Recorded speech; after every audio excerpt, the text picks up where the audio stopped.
What do you think of them? This is why it's so nice to not have makeup on. That is so beautiful. No. They're ridiculous. She never stops whining. Meghan Markle Googled, is the race card an actual card? I'm searching for something to like about her, and it's so hard. Well, if Meghan and Harry can quit their family, you can too. I always think about it like the end of Super Mario Brothers. Slay the dragon, save the princess. I'm like, that's my husband. Your voice is driving me crazy and I'm about to jump over there and put my fist down your throat. I think the woke have been asleep. Oh my gosh, I work so hard. You're complaining about your hard life and you're so privileged. It's just so weird. Is Meghan Markle really the so-called Duchess of Drama? Or has she simply been misunderstood from the start? To some, she's a disruptor. To others, a woman unapologetically guarding her peace. In a world that idolizes royal composure and conformity, Meghan dared to rewrite the rules. So the real question is this chaos? Or just courage finally speaking out loud? Here's an email that I've been keeping for you. I have full body chills right now. This is why it's so nice to not have makeup on. Thank you. Yeah. That is so beautiful. Yeah. Did Meghan's tear-filled podcast appearance mend her image, or just widen the rift? Some heard genuine vulnerability. Others saw a carefully crafted performance. She opened her heart, but was anyone really listening? And then came Jamie Kern. Lima offering comfort so polished it felt rehearsed, like a script meant to soothe but failing to truly connect. When you do interviews on your show, do you do the Jamie Kern Lima reactions?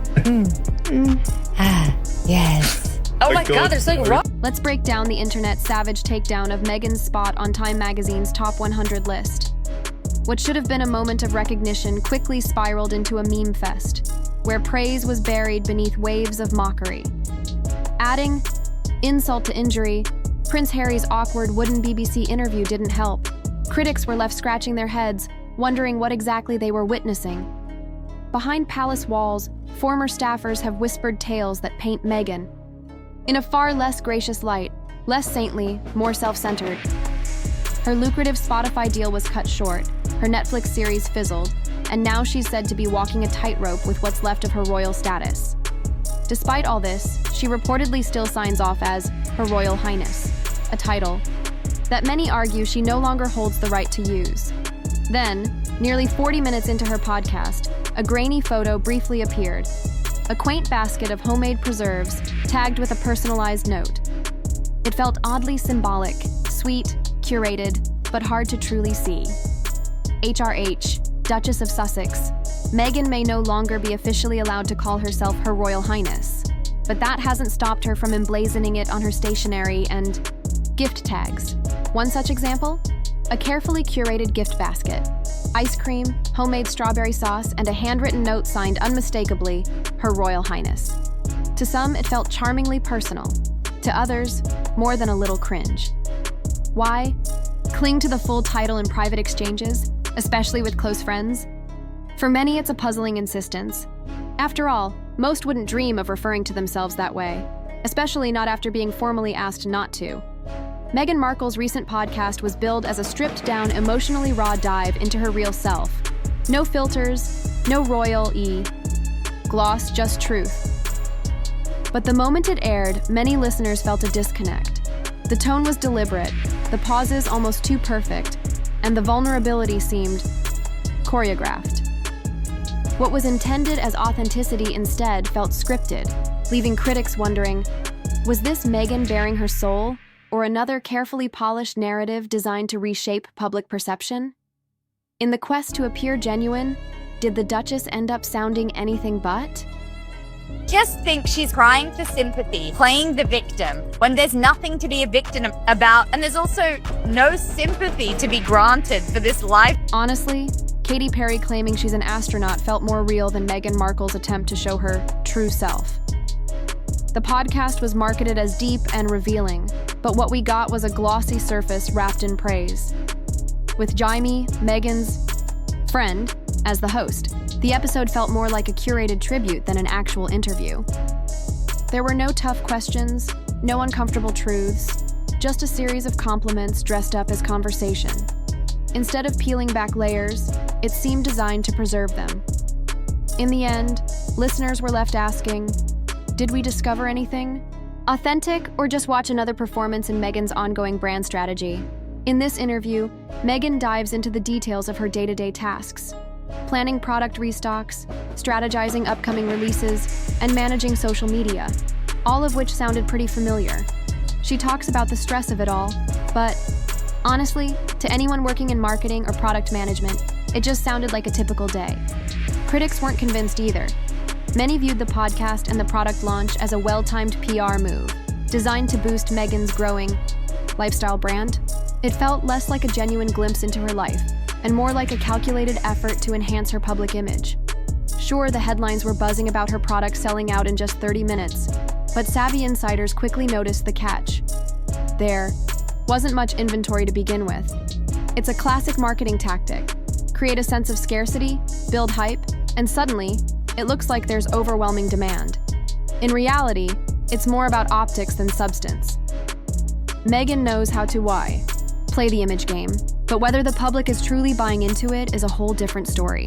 Trying to sell herself as this wholesome mother who's baking cookies and making tea for the rest of the family. She is doing a cooking show on Netflix. I only watched 5 seconds of it, and I thought she was going to cut her wrist by trying to zest a lemon. This girl has never been in the kitchen in her life. So when she's trying to sell these kind of, I'm sorry, but crappy cheap tats to middle America, she needs to have this relatability, and she doesn't have that. Meanwhile, some buyers are still waiting for their orders nearly a month later, which has led to growing frustration online. Complaints about delayed shipments only fueled doubts. To make matters worse, her recent trademark filings for yoga mats and pet bowls have left former fans questioning whether this is just a desperate attempt to expand her brand. What was meant to be a raw, candid podcast turned into a self-promotion session instead. It's rare to hear someone spend almost an hour talking about how perfect their life is. So, the big question remains, is Meghan truly opening up, or is she simply starring in the latest episode of The Meghan Show? We want it both ways. These people were so mean to us and poor us, and we don't want all this attention, and then let me write a book about how much we don't want it. Meghan, always eager to showcase her picture-perfect life, recently shared that she writes heartfelt emails to her 2 young children every single night. Yes, nightly emails, because that's a typical routine for most parents, right? While some found it endearing, others couldn't help but roll their eyes. It came across like something straight out of a perfect parenting guide. Too polished, too scripted. Critics quickly questioned whether this was genuine maternal love or just another well-crafted story to fuel the perfect mom narrative. I mean, seriously, who's writing nightly emails to toddlers? It seems less authentic and more performative. Imagine being Archie or Lilibet and opening up thousands of emails when you turn 18. Wouldn't that be a bit overwhelming? No one wants that, not the children. And also it sets this really unrealistic expectation, which Meghan is so good at doing for other parents. If I don't have meetings in the morning, then I try to do school drop-off. They're at 2 different schools. So from 6:30 in the morning on drop-off mornings for me, I'm not home till 9. Her life is so hard because she has to do school drop-offs. And thank God that she's got a live-in nanny basically raising these 2. The episode quickly went viral, racking up millions of streams as clips flooded TikTok and Instagram. However, not everyone was convinced. Host Jaime Kern-Lima touted the episode as raw and unscripted, positioning it as a rare moment of authenticity. But many listeners weren't buying it. Despite Jaime's insistence that Meghan hadn't seen the questions in advance, the conversation felt oddly rehearsed. Every response was polished, and every emotional moment seemed perfectly timed, almost too perfectly for something that was supposed to feel spontaneous. It all came across as strangely calculated, leaving many questioning whether this was true, vulnerability, or just another meticulously crafted PR performance. You haven't seen any of the questions ahead of time, and we're in our sweats, looking the exact same with no makeup as we would with makeup, they claimed, emphasizing their raw appearance. But why make such a point of stressing that Meghan didn't see the questions in advance? Was it an attempt to bolster credibility, or just another layer of performance? It came across as oddly defensive, almost like the host was trying to convince the audience, or perhaps even herself, that this conversation was authentic and unfiltered. But here's the thing. When someone feels the need to repeatedly assert that something is authentic, it often creates more doubt than trust. Instead, of making the chat feel spontaneous, it felt more like a performance draped in a glossy layer of PR polish, disguised as honesty. She's allegedly wearing no makeup, but is that really the message we're meant to believe? Meanwhile, Meghan's hair was perfectly styled, her blowout pristine, camera ready in every way. And yet she's trying to sell this image of raw emotion, pretending to cry, but there's not a tear in sight. It felt like an actor's trick, something straight out of a performance. In fact, during her suit's promotion days, Meghan joked with a photographer about being able to cry on command, saying, "One tap, left eye," and suddenly, a tear would fall. She even admitted to cracking up afterward, proud of her ability to pull it off. But no matter how she tried to sell it, the message didn't land. Most people just weren't buying it. The Daily Mail's Alexander Ellman didn't hold back, dismissing Meghan's tears as a transparent bid for attention, a tactic to stay in the limelight. On social media, the backlash was just as fierce. Her polished delivery made many suspicious, with critics pointing out how rehearsed it seemed. One user even quipped, "Even her tears have a PR team," perfectly capturing the growing sentiment that nothing Meghan does feels spontaneous anymore. What was meant to be a moment of authenticity only ended up fueling more doubt. Once again, Meghan tried to project vulnerability, but instead, she came off as more calculated than ever. It felt like just another lie, a carefully constructed narrative about her wholesome family life, when in reality, it's the staff behind the scenes that are managing her entire image. Critics, according to Maher, felt that Meghan's stories were overly self-centered, always coming back to her personal brand or past struggles. What was presented as emotional openness seemed, to many, like another calculated attempt to keep the spotlight on her. Even The Express cited a royal insider who suggested that Meghan's emotional pivot wouldn't be enough to restore her tarnished image. People weren't looking for more polished vulnerability. They wanted something real, when every tear and every tale seems to serve a larger personal narrative.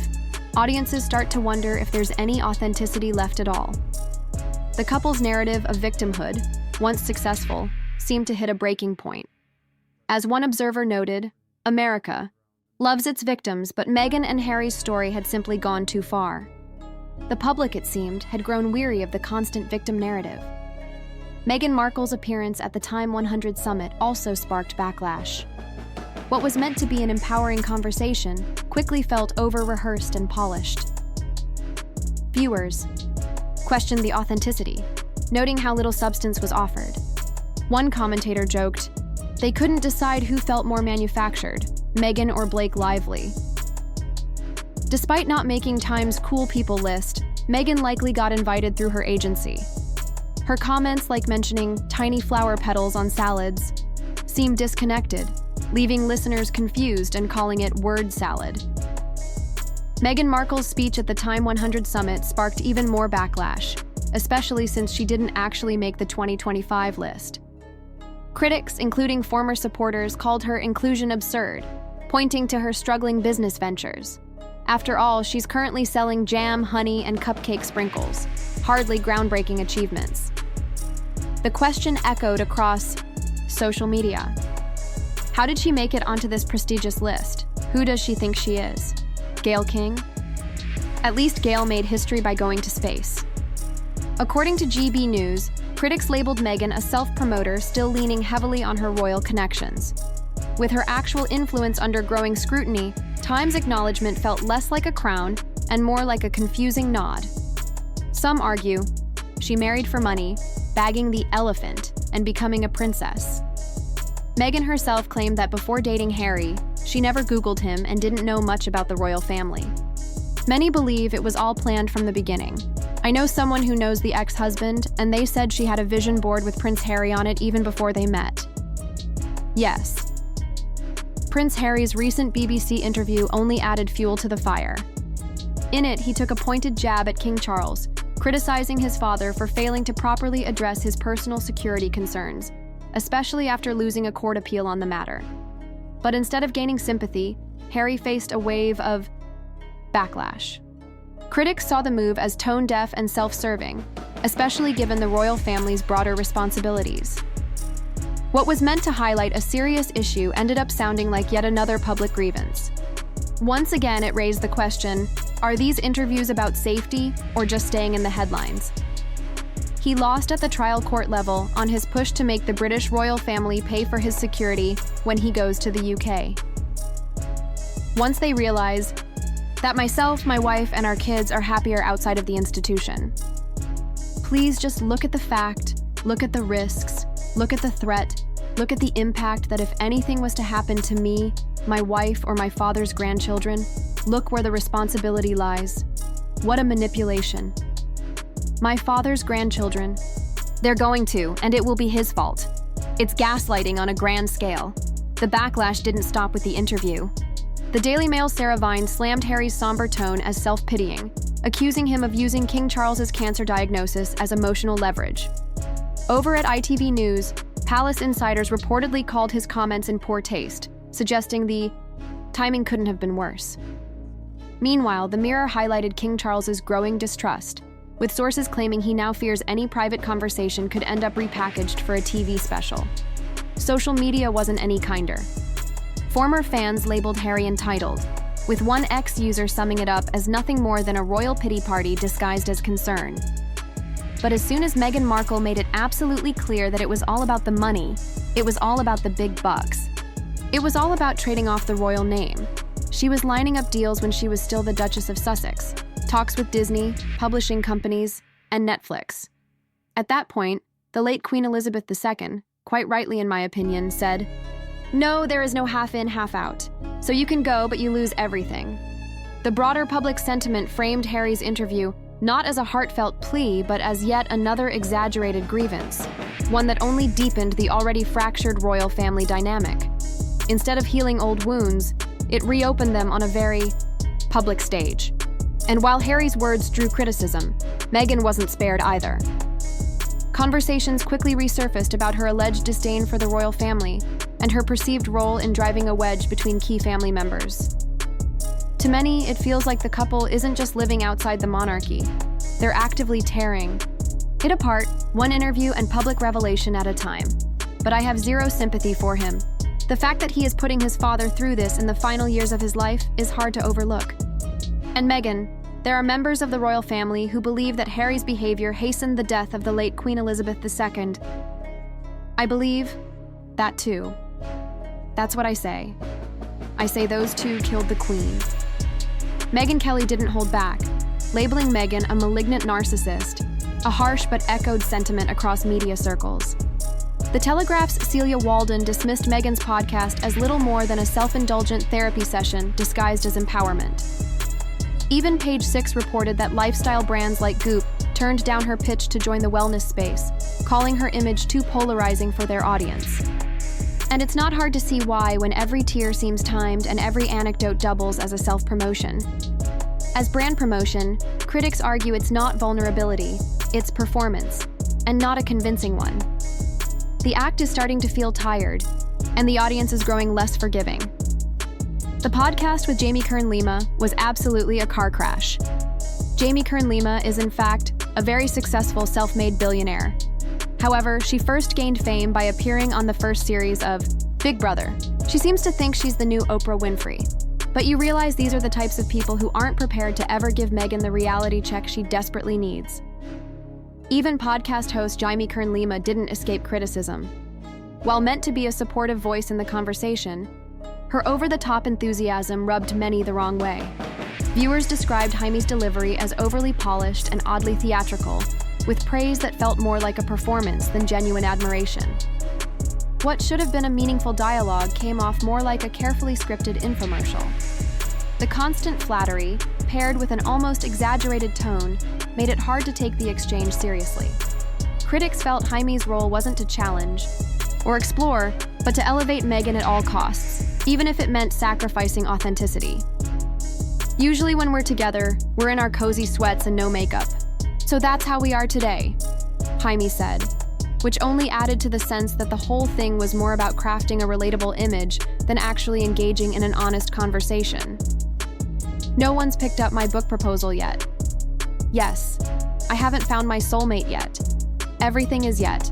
The power of yet. The power of yet. Yet. YouTube commentator The Royal Rogue joined the chorus of criticism, zeroing in on Jaime Kern-Lima's high-pitched tone, calling it excessively overdone. According to him, she didn't just host the conversation, she echoed Meghan's every emotion like a hired cheerleader. Rather than offering balance or curiosity, Jaime's energy came off as scripted support, mirroring Meghan's tone and expressions with uncanny precision.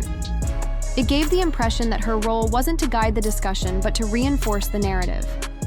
For viewers hoping for depth or even a hint of challenge, it felt like another missed opportunity, one more step away from authenticity. But I'm happy. And the kids are healthy and H is great, and I'm trying to enjoy these big wins right now. Yes, enjoy them. Jaime Kern-Lima certainly didn't challenge Meghan. If anything, she agreed with everything she said, like a textbook. Yes, man. There was no critical pushback, no thoughtful probing, just a constant stream of approval. As independent stud Royce Lanigan noted, Lima's excessive gushing made the entire episode feel less like a meaningful conversation and more like an infomercial. The atmosphere was so polished, so saturated with praise, that any hint of real vulnerability got lost in the noise. Instead of drawing Meghan out, it felt like Jaime's main job was to prop her up, making the whole thing feel carefully packaged, not emotionally raw. Both of them did come across like they haven't actually, been in touch with maybe someone who's worried about the price of eggs. Jaime Kern-Lima, who seems to be even more fake and insufferable than the Duchess. The very first question, because I think in friendship it's so important, and I think so many people also have this question for you is, Meghan, how are you? And are you okay? That's so kind. Yes, it really is. That awful. I may have blacked out from smacking myself in the head. Former fans were quick to point out that the episode felt less like a genuine conversation and more like a full-blown Meghan hype session. And here's the thing. Jaime Kern-Lima isn't just some random woman off the street. She sold her beauty company for $1 billion. She knows what it takes to build a brand from the ground up, arguably with far more credibility than Meghan in the business world. That's why it was even more disappointing to hear her spend nearly an hour simply telling us how amazing Meghan is. No insights, no challenge, just non-stop praise that felt hollow and repetitive. Don't forget, she's a princess too, and Harry is slaying dragons to rescue her. Look what we've built. We've built a beautiful life, and we have 2 healthy, beautiful children. And I always think about it like the end of Super Mario Bros. When you get to the final level, and what's the goal in Super Mario? They're like, slay the dragon, save the princess. I'm like, that's my husband. Who is Harry rescuing her from?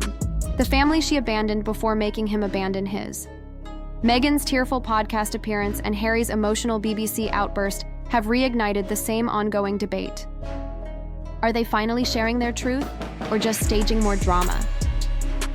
Every public moment seems to toe the line between vulnerability and performance. From Time's eyebrow-raising decision to label Meghan influential to resurfacing staffer accounts. Of her alleged temper behind palace walls, the lines keep blurring.